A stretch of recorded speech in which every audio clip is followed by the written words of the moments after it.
Emergency லைட்லலாம் அந்த மாதிரி battery வந்து யூஸ் பண்ணி இப்போ எப்படி சிம்பிளாக நம்ம சர்வீஸ் பார்க்குறது பற்றி இந்த வீடியோவில் பார்க்க போகிறோம். அது அதை பார்த்தீங்களா? அந்த பேட்டரியை வந்து பார்த்தீங்கன்னா 2 பக்கம் ஒரு இன்சுலேஷன் ஒரு பேப்பர் வச்சு க்ளோஸ் பண்ணியிருப்பாங்க. அந்த பேப்பரை வந்து ஃபஸ்ட் ரிமூவ் பண்ணி விட்டுட்டு பேட்டரியில் வந்து 2 சைடு இருக்கும். ஒன் சைடு வந்து +, மைனஸ் சைடு பிளாக் ப்ரோ போயும், ப்ளஸ் சைடு வந்து ரெட் ப்ரோ வைக்கும். வேல்யூ வந்து 0 காட்டுது. இந்த மாதிரி இருக்கும்போது என்ன செய்யணும்னா அந்த பாசிட்டிவ் சைடு பார்த்தீங்கன்னா ஒரு கேப் இருக்கும் 4 பக்கம். அந்த கேப்பில் வந்து இந்த மாதிரி பின் இல்லைன்னு ஊசி எடுத்துட்டு லைட்டாக ப்ரெஸ் பண்ணிங்கன்னா பாருங்க ஒரு கேஸ் ரிலீஸ் சத்தம் கிடைச்சு. அந்த மாதிரி கேஸ் ரிலீஸ் பண்ணிட்டோம்னா இப்போ பாருங்க இதோட வேல்யூ பாருங்க 3.96 காட்டுது.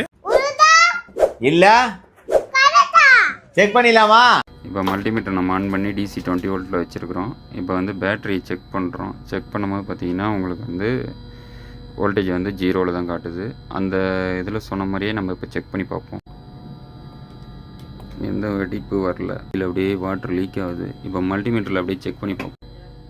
எந்த ஒரு டிஃப்ரெண்ட்டும் தெரியல. இந்த எக்ஸ்பீரியன்ஸ் கரெக்ட் இல்லை.